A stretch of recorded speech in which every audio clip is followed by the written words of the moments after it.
ગુજરાતના હવામાનની વાત કરવામાં આવે તો હાલ 2 થી 3 દિવસ સુધી તાપમાનની વાત કરીએ તો તાપમાનનો પારો ઉચકાયો છે, ઠંડીનું પ્રમાણ ઘટ્યું હોવાની વાત સામે આવી રહી છે, જેને લઈને વાત કરવામાં આવે તો સતત અત્યારે કહી શકાશે કે તાપમાન જે છે તાપમાનનો પારો ઉચકાયો છે। 8 થી વધુ શહેરોમાં તાપમાનનો પારો 18 ડિગ્રી લઘુત્તમ તાપમાન નોંધાયો હોવાની જાણકારી સામે આવી રહી છે। રાજ્યના હવામાનમાં હાલ કોઈ મોટા ફેરફારની સંભાવના નથી। હવામાન વિભાગના જણાવ્યા અનુસાર हाल तापमान सामान्य करता वधु नोंधाई रह्युं छे अने तेमां तात्कालिक कोई मोटो घटाडो नहीं थाय। पवननी दिशा दक्षिण पूर्वथी पूर्व तरफनी छे। आ गरम पवनो फूंकावाने कारणे अने हवामां भेजनुं प्रमाण वधवाने लीधे दिवसनुं तापमान ऊंचुं रह्युं छे। जो कि 2 दिवस बाद स्थितिमां परिवर्तन आवी शके।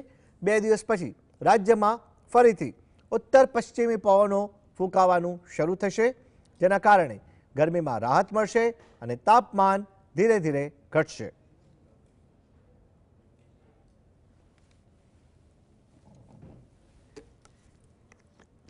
आज का जो फोरकास्ट है 28 नवंबर से लेकर 4 दिसंबर तक मौसम आमतौर पर शुष्क रहेगा और जो मिनिमम टेम्परेचर है अगले 48 आवर तक एनएलसी कैटेगरी में रहेगी, कोई बड़ा बदलाव नहीं रहेगा।